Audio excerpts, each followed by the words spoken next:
Vote is the best fundamental to live your life? First of all તમારે એ જાણવું છે કે કઈ વસ્તુ છે જે જીવન જીવવાનો બેસ્ટ ફંડામેન્ટલ છે, બેસ્ટ રીત છે. તો એનું સૌથી પહેલું કારણ, આ બધી જ વસ્તુમાં best best best best best શબ્દ લાગે છે તો એટલું પણ સમજી લેવું જોઈએ કે વસ્તુ પણ બેસ્ટ જ હોવાની છે. જે વાત કહેવાની છે એ પણ સૌથી બેસ્ટ વાત કહેવાની છે.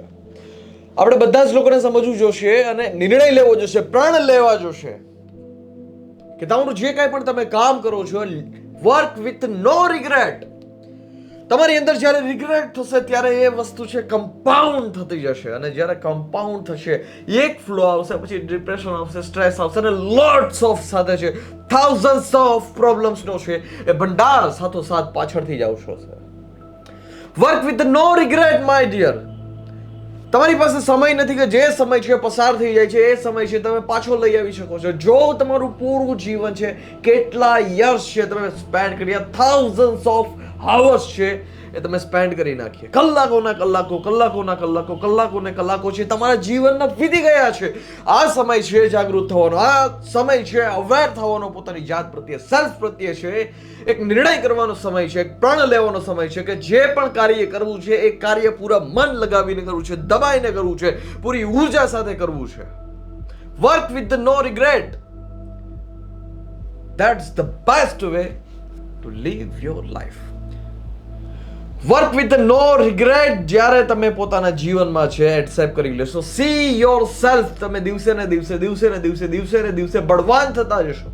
જ્યારે તમે છે આજનું કામ કાલે કરવાનો નિર્ણય કરો છો, માય ડિયર, ઘણા બધા એવા લોકો છે જે આજનું કામ કાલે કરવાનો નિર્ણય કરે છે. જ્યારે તમે આજનું કામ કાલે કરવાનો નિર્ણય કરો છો, આજની કાલ થાય છે, કાલનું પરમ દિવસે થાય છે, એનો ઓલા દિવસે થાય છે, એનો ઓલા દિવસે થાય છે, દિવસોના દિવસ દિવસોના દિવસ દિવસોના દિવસ છે સ્પેન્ડ થતા જાય છે.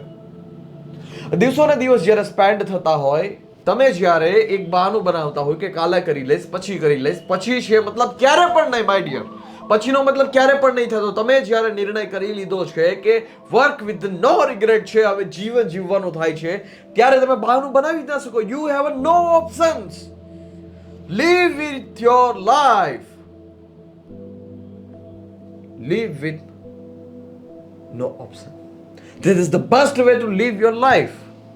તમે જ્યારે ઓબ્સેસ રાખો છો ત્યારે જ છે તમારા જીવનમાં છે ઉથલપાથલ શરૂ થાય છે. તમે જ્યારે ઓપ્શન્સ રાખો છો કે મને કામમાં આળસ આવે છે તો મારે ગીત સાંભળવો છે, તમે જ્યારે ઓપ્શન રાખો છો કે મને કામમાં આળસ આવે છે ત્યારે છે મારે સોશિયલ મીડિયા સ્ક્રોલ કરવું છે, તમે જ્યારે એ નિર્ણય કરો છો કે જ્યારે જ્યારે જ્યારે જ્યારે હું કામ કરવા બેસવું છે, મને કંટાળો આવે છે, ત્યારે છે મારે કંઈક કોમેડી જોવું છે, મારે કંઈક રેસ્ટ લેવાની જરૂર છે, મારે કંઈક બહાર ફરવા જવાની જરૂર છે, તમે ઓપ્શન આપો છો ત્યારે આ બધી જ વસ્તુને બધી ઘટના ઘટે છે ને. ઓપ્શન વગર જીવન જીવો. મસ્ટ પ્રાયોરિટાઇઝ વર્ક કરી દો કે આ અને આ 5 કામ છે જે કરવાના છે. કોઈ પણ પરિસ્થિતિ આવે આ કામ કરવાના છે તો કરવાના છે. સૌથી પહેલા એ કમ્પ્લીટ કરો, ડન કરો એને. રિગ્રેટ વાળી જીવન છે, રિગ્રેટ વાળી લાઈફ છે, ચોકડી મારી દો એની ઉપર કે હવે જીવવાની નથી થતી. અત્યાર સુધી જેટલું જીવવા ઇટ્સ એનફ, પરંતુ હવે છે જીવવાની નથી. ઓફકોર્સ આઈ નો મનુષ્ય જીવન છે, બધી જ વસ્તુ જરૂરી છે, એન્ટરટેનમેન્ટ બી જરૂરી છે, સોંગ સાંભળવા બી જરૂરી છે, but first priority is your work. Work is the first priority. Quality work is the first priority. Focus is the best thing in our world, in this life also. તમે જ્યારે multiple બધી જ વસ્તુમાં focus કરો છો, C your energy, તમારા જીવનની ઉર્જા છો, હંમેશાના માટે તમે ડિસ્ટ્રેક્શન સાથે જીવન જીવશો.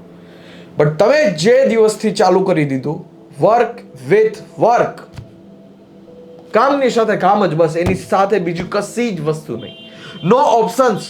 Prioritise work. ટ્રેનિંગ કરવી જરૂરી છે, માઇન્ડને ટ્રેન કરવું જરૂરી છે, પુસ્તક વાંચવા છે જરૂરી છે, ફાલતુ લોકોને મળવું છે એવોઇડ કરી દો, નથી જરૂરી.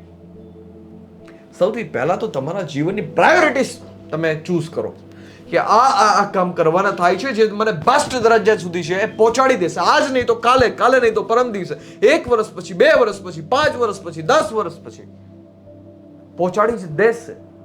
કોન્ફિડન્ટ રાખો, તમારો માર્ગ જો, તમારી ડેઈલીની એક્ટિવિટીઝ જો.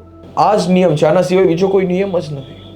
માય ડિયર, તમે જ્યારે એક દિવસે છે નિર્ણય કરી લો છો કે આજનું કામ કાલે કરવાનું થાય છે, અને એ જ આદત છે તમારા જીવનમાં છે કમ્પાઉન્ડ થતી જાય છે, કમ્પાઉન્ડ થતી જાય છે, કમ્પાઉન્ડ થતી જાય છે, ડબલ થતી જાય છે. દિવસોના દિવસે છે તમારો રિગ્રેટ છે વધતો જાય છે. દિવસેના દિવસે છે તમારી અંદર એ ઝંખના વધતી જ જાય છે, વધતી જ જાય છે, વધતી જ જાય છે. કાશ મેં કરી લીધું હોત તો સારું હતું, કાશ મેં કરી લીધું હોત તો સારું હતું, કાશ મેં કરી લીધું હોત તો સારું હતું. આ જે રોગ છે તમને ડિસ્ટ્રોય કરી નાખશે, તમને બરબાદ કરી નાખશે. આ રોગને જીવનમાં ના લઈ આવો, પછી કરી લઈશું, પછી થઈ જશું. તમે કોઈ નબળા વ્યક્તિત્વ નથી, જબરદસ્ત તમે વ્યક્તિત્વ છો.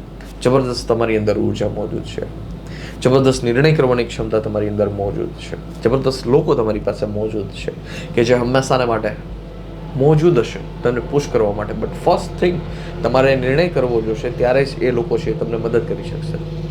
Trust me my dear. તમે 2 કદમ આ દુનિયામાં ચલાવો તો બીજા 10 કદમ ચલાવવાળો મોજૂદ છે તમારી અંદર છે. હું એવું નથી કહેતો કે આસપાસનો કોઈ વ્યક્તિ આવીને તમને ધક્કો મારશે. નહીં માય ડિયર, તમારી જ અંદરનો એ વ્યક્તિ છે, મોજૂદ છે કે તમે જ્યારે નિર્ણય કરી લેશો કે વર્ક વિથ નો રિગ્રેટ, ત્યારે તમારી અંદરનો અવાજ છે, તમારી અંદરની ઉર્જા છે, એ જ હંમેશાના માટે તમને એ જ ચુનાવ કરાવશે, એ જ ચોઈસ કરાવશે કે જે ચોઈસ તમારે કરવી જોઈએ. દિવસે ને દિવસે તમે બળવાન બનતા જશો. Work with no regret my dear, that's the way to live your life.